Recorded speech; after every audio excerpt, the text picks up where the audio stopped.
Jesteśmy właśnie na takim ala basenie miejskim w Kampocie. Tutaj są sami Kmerzy praktycznie, no i kilku białasów, czyli my oczywiście. I tutaj jest taka opcja, że można sobie tam z góry skakać.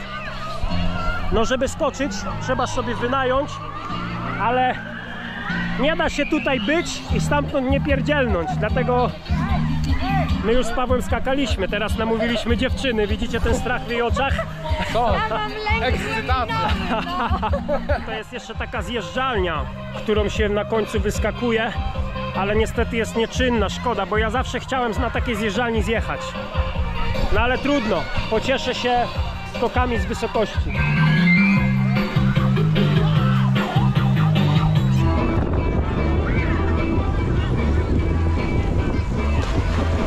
No to jeżeli zastanawiasz się, czy to jest bezpieczne, no to nie wiem. Ale dzieci skaczą, tam się pytałem pana, ponoć jest 5 metrów głębokości, więc raczej nic ci się nie powinno stać. Tak, no musisz skoczyć stąd tam. Aśka się nie pierdoli, pa.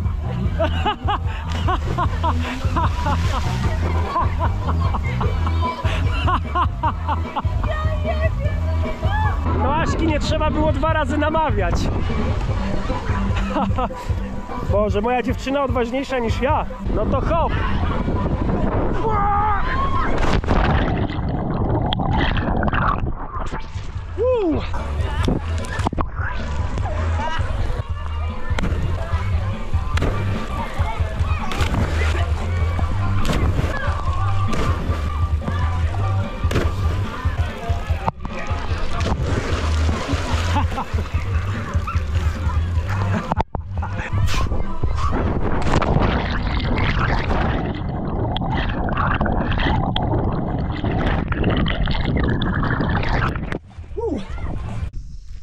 So stay. To po kmersku znaczy uszanowanko szwagry. Siema. Przedwczoraj miała miejsce taka ciekawa akcja tutaj w Kampot. Napisał do nas Przemek. To jest nasz kumpel, który mieszka tutaj w Kampocie od jakiegoś czasu, że jedzie odwiedzić kmerską szkołę. No i zawieźć tam dzieciakom jakieś prezenty, spędzić czas, jakieś tam zeszyty, pisaki, książki, tak tego typu potrzebne rzeczy. No i zapytał się, czy nie chcemy wybrać się z nim. To oczywiście, że chcemy. Ja się spodziewałem, że zabiera nas do takiej typowo szkoły podstawowej, gdzie się uczy dzieci, tam gdzie są dzieci w mundurkach. Taka szkoła sponsorowana przez rząd. No ale okazało się po przyjeździe, że to nie była taka rządowa szkoła, tylko była to szkoła założona przez małżeństwo prywatnie, szkoła non-profit, czyli taka, która oni nie zarabiają, ani nie dostają żadnych dofinansowań. Uczą po prostu sami te dzieci z dobrego serca. Po prostu założyciel tej szkoły mieszkał tutaj w okolicach Kampotu, to jest taka wioseczka nieopodal. Mieszkał na tej wiosce, pochodził z jakiejś tam biednej rodziny, no i udało mu się jakoś zapracować na swoją naukę, więc wyjechał na studia i po studiach uczył języka angielskiego dzieci w stolicy, w Phnom Penh. No ale po pewnym czasie stwierdził, że chciałby wrócić w swoje rejony i pomagać tym dzieciom, które nie mają takiego dobrego startu jak on miał, po prostu uczyć języka, bo jednak w kraju takim, który w bardzo dużym stopniu opiera się na turystyce, warto mieć język angielski, żeby móc po prostu dogadać się, czy robić jakieś biznesy, no nieważne. Więc przyjechał tutaj i założył tą szkołę razem z własną żoną i po jakimś czasie dołączyła też do niego Amerykanka, która też po prostu tam pomaga tym dzieciom też totalnie za darmo, bo jednak oni nie dostają żadnych dofinansowań. Dzieci tak z tych biednych rodzin, one nie mają za bardzo, też nie płacą za tą naukę. Dlatego całe to przedsięwzięcie polegało na tym, żeby przyjechać, dać im różne zeszyty, różne pisaki, spędzić z dziećmi troszkę czasu i móc sobie z nimi porozmawiać po angielsku. Więc ja zabierając kamerę, po prostu myślałem, że nagram sobie grupę biegających dzieciaków, jak sobie krzyczą i tak dalej. No ale skończyło się na tym, że w sumie zrobiłem krótką rozmowę z tym panem, naświetlił nam mniej więcej sytuację, z jakimi problemami zmaga się jego szkoła. Zadawaliśmy mu tam parę pytań, ja też troszeczkę robiłem za tłumacza. Dowiedzieliśmy się po prostu masę ciekawych rzeczy. Od razu mi się w oczy rzuciła. No zobacz, Mały książę. Is that The Little Prince? Yes. It's one of my favorite books in my That's life. why it's here, because it is my favorite Yeah. book. So now you will see, has a little bit of a stamp on her cheek. So she has, I know what she has is swollen glands, but her father believes the only way to fix it is the energy of the tiger. So every day a tiger is printed on her cheek, and the energy of the tiger will pull the infection out of her lymph node. Woof. What does biscuit say? Woof, woof. Biscuit says the baby. What's to meet the baby? Woof, woof. Sound it out. I can't help you because I cannot find my glasses. To I seriously cannot find my glasses. Quiet. quiet. Biscuits, the baby is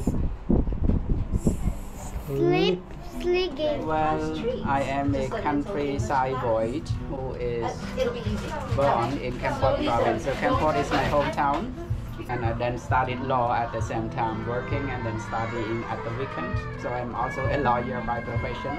So they are the village children from the local families around this community, and most of them parents did not have proper education. So most of them are farmers and doing some fruit plantation. And some families only send their children to work for the Chinese. So I saw that, which is not a very good ways of thinking and helping these children. They Go see to what- work and make money. Yes, and make money tomorrow. Don't think about your future. Right. How many kids you have in your school at the We moment? have about 80 to 90 children. 90 children. Yes. It's quite a lot. So most of them, their parents are drinking, playing cards, gambling. Some of them are cockfighting. I mean, in the countryside, domestic violence, we call it in legal term is domestic violence. It means violence happen in the family. And violence is different because they hit them strongly.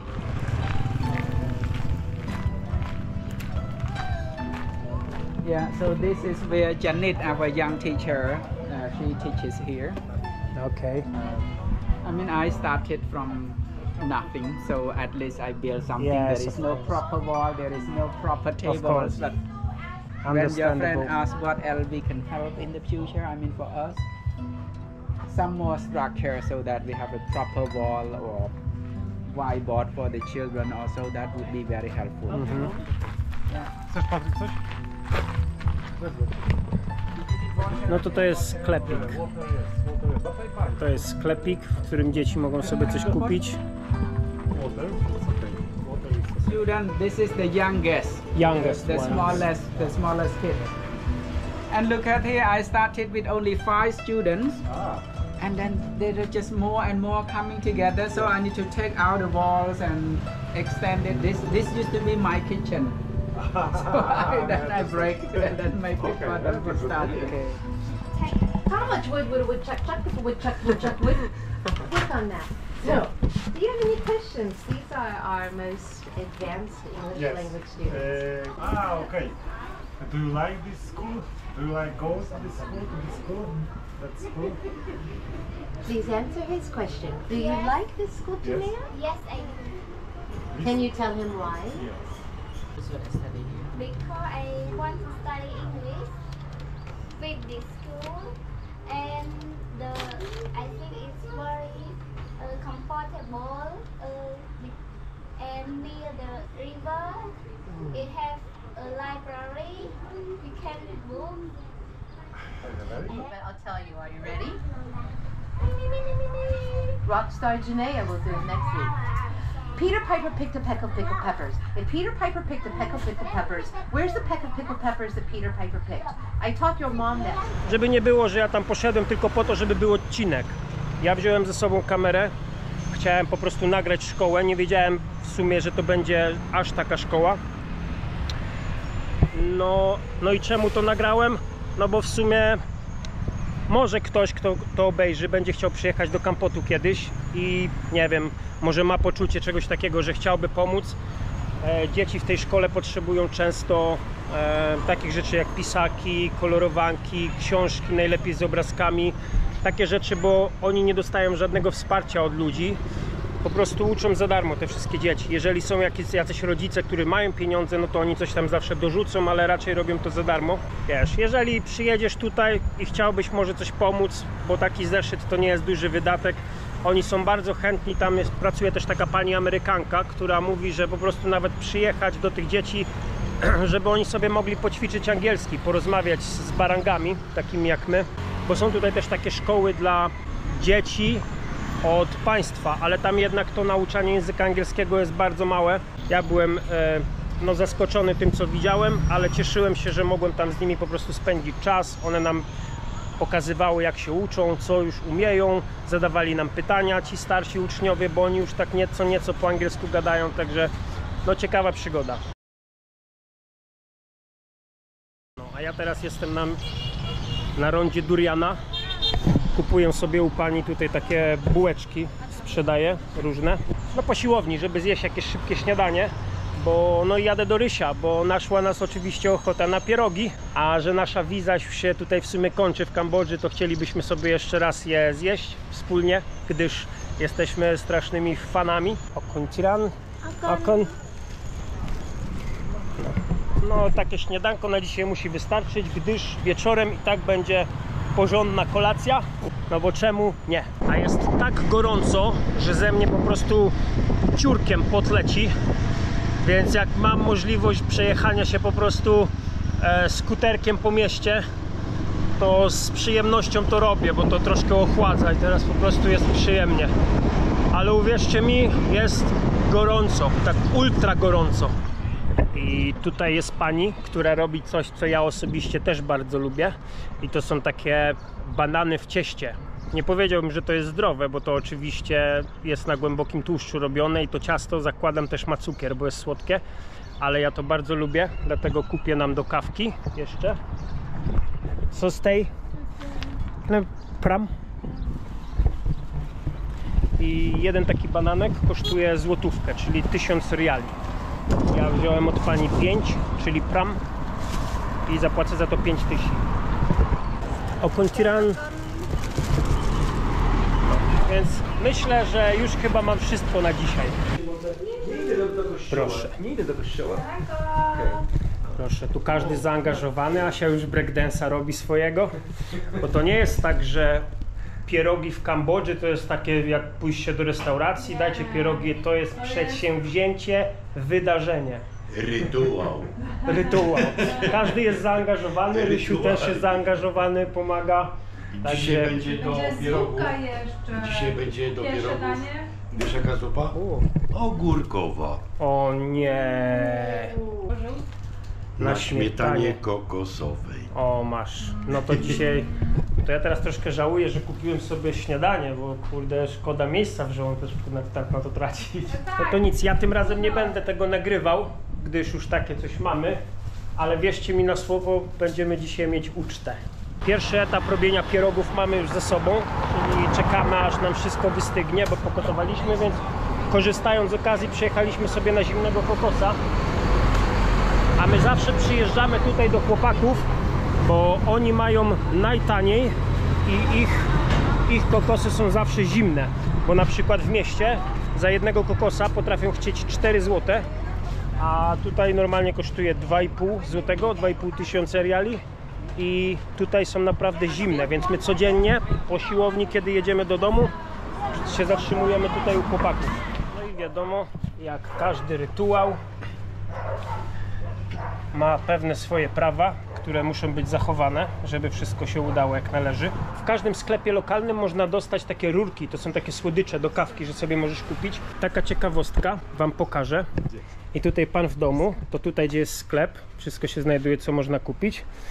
To zaraz za jego domem, jak się pójdzie, okazuje się, że jest linia produkcyjna tych rurek. Ja je pokażę, jak one wyglądają. Dziś jest niedziela, więc nie wiem, czy uda nam się kogoś zobaczyć, ale ja już się kiedyś pani pytałem tutaj właścicielki, czy mogę przyjść i nagrać. Powiedziała, że mogę. O, i... So stay. Can I make a video? I tutaj panie mają linię produkcyjną. I to są paleniska, które służą do właśnie gotowania tych placków na takich tych. I pani to po prostu zawija rączkami. O, i tak to wygląda. Aha, i tutaj tak o. It's okay? Okay? O, pani zawija. To są po prostu taki rodzaj naleśniczków, które panie zawijają i z tego wychodzi rureczka i tak się to pakuje. I w takiej to postaci można to dostać praktycznie w każdym sklepie takim lokalnym. O, i tutaj hello. Tutaj wszystkie panie robią. To jest po prostu taka jedna duża linia produkcyjna. Więc nie wiem, czy to jakieś zasady BHP ma, ale wydaje mi się, że tutaj się tym nikt nie przejmuje. My to jedliśmy. Bardzo dobre. Okuntiran. Thank you. Ale tego dużo, pani tu pokazuje jeszcze. Chciałem to pokazać po prostu jako ciekawostkę, bo kiedyś tutaj Rysiu mnie zabrał i pokazał, że coś takiego jest i ja się zapytałem pani, czy pewnego dnia mogę tutaj przyjść z kamerą, pokazać jak wygląda fabryka słodyczy w Kambodży i ona nie miała z tym żadnego problemu, dlatego... Ale mnie spaliło słońce. Gorąco, za 40 stopni dzisiaj było. Miałem tego nie robić, ale to zrobię. No przecież oczywiście, że się pochwalę pierogami. Kto by się nie chwalił swoimi własnymi pierogami? Ja jestem dumny. Zrobiliśmy dzisiaj 85 sztuk i ślinka mi już cieknie. Właśnie idziemy sobie tyć. No i tak nam minął kolejny dzień w Kambodży. Smacznego. Smacznego. Smacznego. Od razu mi się to przypomniało, ta błogość taka pierogowa. Orgazm kulinarny.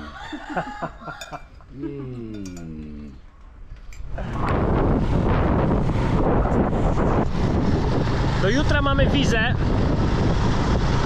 więc powinniśmy się już teraz pakować i szukać sobie jakiegoś transportu, który nas wywiezie z Kambodży jak najszybciej, żeby się wyrobić przed końcem wizy.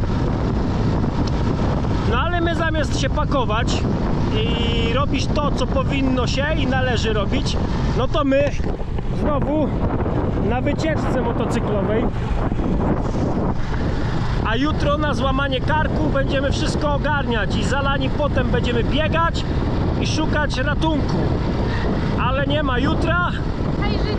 Dzisiaj robimy sobie jeszcze taką lokalną wycieczkę. Jedziemy do jaskini i do Parku Narodowego. Zobaczyć co w okolicy jest. To jest taka odległość maksymalnie do 20 km od Kampotu. No tak czy siak nie polecam brać z nas przykładu, bo my w tym momencie powinniśmy się pakować i szukać sobie transportu.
Do tych jaskini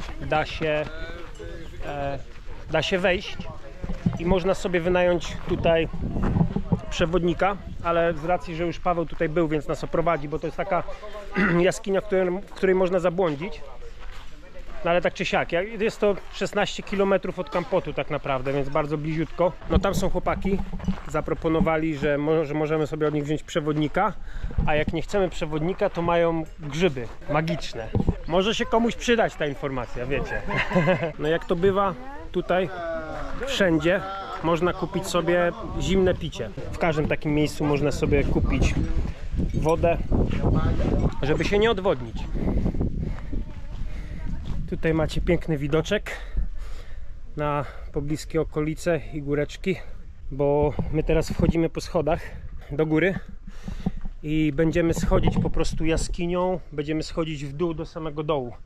I tutaj przed chwilą Paweł mi powiedział, że w środku w jaskini jest około 100 różnych korytarzy w różnych kierunkach. No ja mam nadzieję, że Paweł pamięta trasę, jak to robił, bo jakbyśmy zabłądzili, to już mamy plan ewakuacyjny, że będziemy krzyczeć Magic Mushroom, Magic Mushroom i któryś z przewodników na pewno przybiegnie nam je sprzedać. Całe to miejsce w sumie nie jest daleko, bo ta wielka góra to jest góra Bokor, w której podnóży leży właśnie Kampot.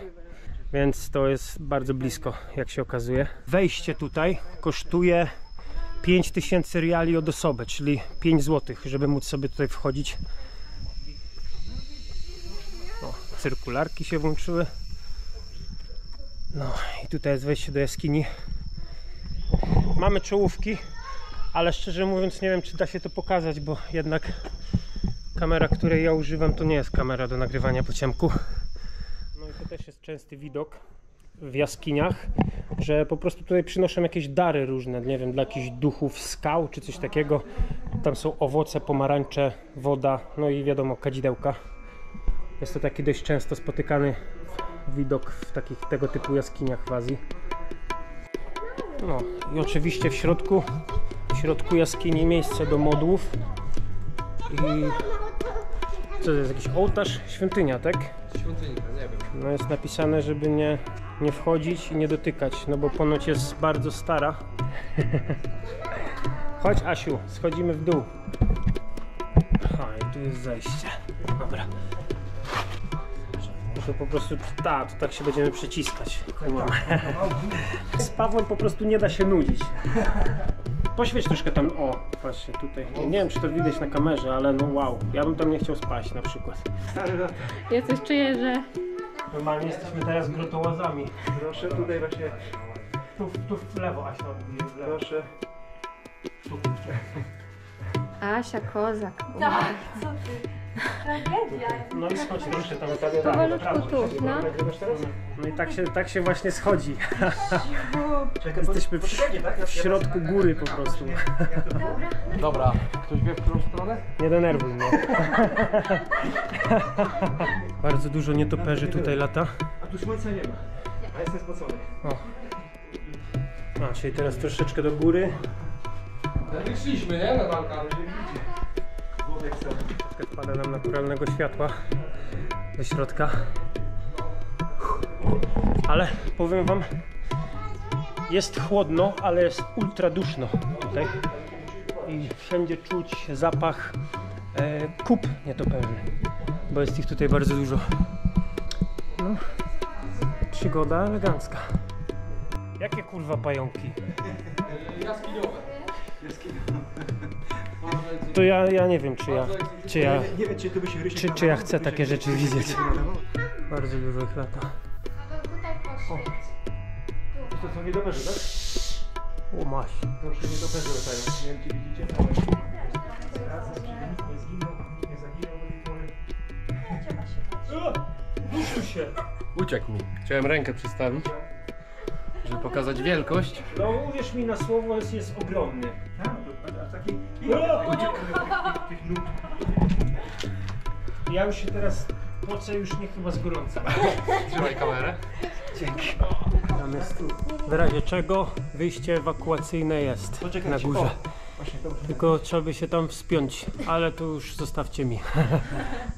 Zapoceni potem. No i taka mała, ciekawa zajawka. 16 km od Kampotu. To wcale nie trzeba daleko jechać, żeby coś fajnego przeżyć i zobaczyć. A jeżeli masz obawy co do wieku, w jakim można sobie na takie rzeczy pozwolić, no to proszę, Hania dała radę? Piąteczka Hania. Ciach. Nasz najstarszy zawodnik dzisiaj. Też dałeś radę. 67 lat skończę za 3 tygodnie gdzieś. Tak, nie? i po dziurach w ziemi chodzi. Jeszcze na stare lata. Jak Covid Jinx skakałem tutaj. Także w każdym wieku da się tą przygodę przeżyć. Proszę Asia, spójrz jaki ciekawy korzeń. Jaki piękny. Dosłownie obok Kampotu jest Park Narodowy z dżunglą. Właśnie znajdujemy się na takiej typowej wieży widokowej.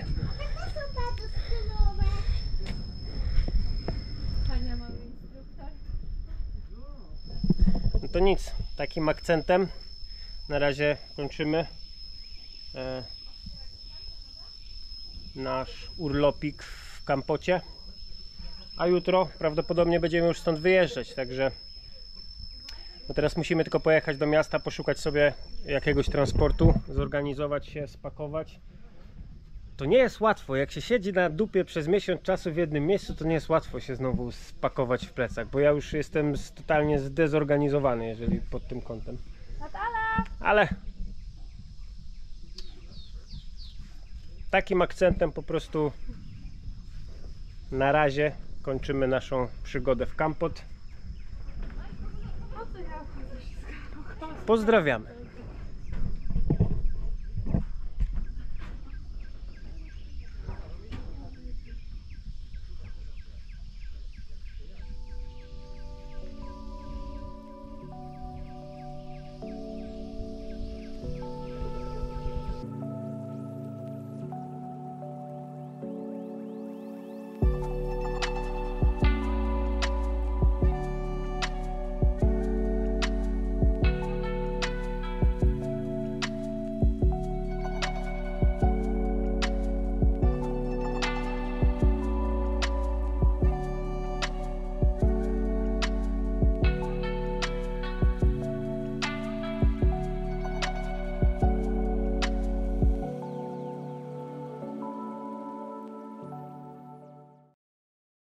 But that's part of the training too. Like we learn to respect these books. Right. And also learn to respect that somebody donated a tremendous amount of money for you to learn to read these books. So be respectful Right. and have fun. Yes.